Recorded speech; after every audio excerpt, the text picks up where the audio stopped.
அதே போல தமிழ்நாட்டில் தான் தொழில் வளர்ச்சி அதிகம். கிட்டத்தட்ட 38,000 தொழிற்சாலைகளுக்கு மேல் இருக்கக்கூடிய மாநிலம் தமிழ்நாடு. அதுல உதய் பேசும்பொழுது குறிப்பிட்டது போல அந்த தொழிற்சாலைகள்ல வேலை செய்யறதுல 42% பெண்கள். தமிழ்நாடு தான் மின்னணு ஏற்றுமதியில முதலிடம், ஜவுளி ஏற்றுமதியில முதலிடம் இருப்பது தமிழ்நாடு. வேற எந்த என்ஜினும் டபுள் என்ஜினும் இந்த சாதனை எல்லாம் செய்யவில்லை.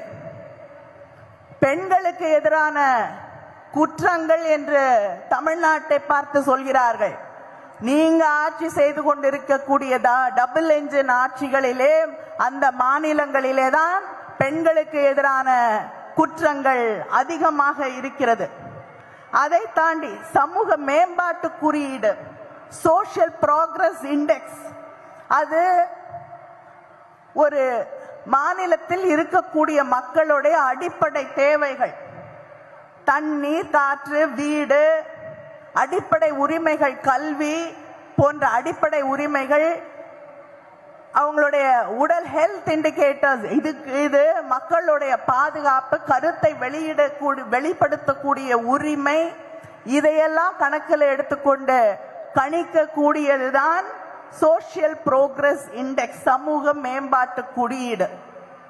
அதுல மிகப்பெரிய மாநிலங்களிலே முதலில் இருப்பது தமிழ்நாடு. எல்லாத்தையும் சேர்த்து ஒருங்கிணைச்சாலும் முதல்ல இருக்கிறது தமிழ்நாடு. பெரிய மாநிலங்களை கணக்கு எடுத்துக்கிட்டீங்கன்னா, அதுக்கு முன்னாடி இருந்தீங்கன்னா புதுச்சேரி, கோவா போன்ற சின்ன சின்ன மாநிலங்கள் நமக்கு முன்னாடி இருக்கலாம். ஆனால் பெரிய மாநிலங்கள்ல முதல்ல இருக்கிறது தமிழ்நாடு தான். உங்களுடைய டபுள் என்ஜின் இருக்குல்ல, உத்தரப்பிரதேசம், மத்திய பிரதேசம், ராஜஸ்தான் எல்லாம், அது எங்க வருது தெரியுமா?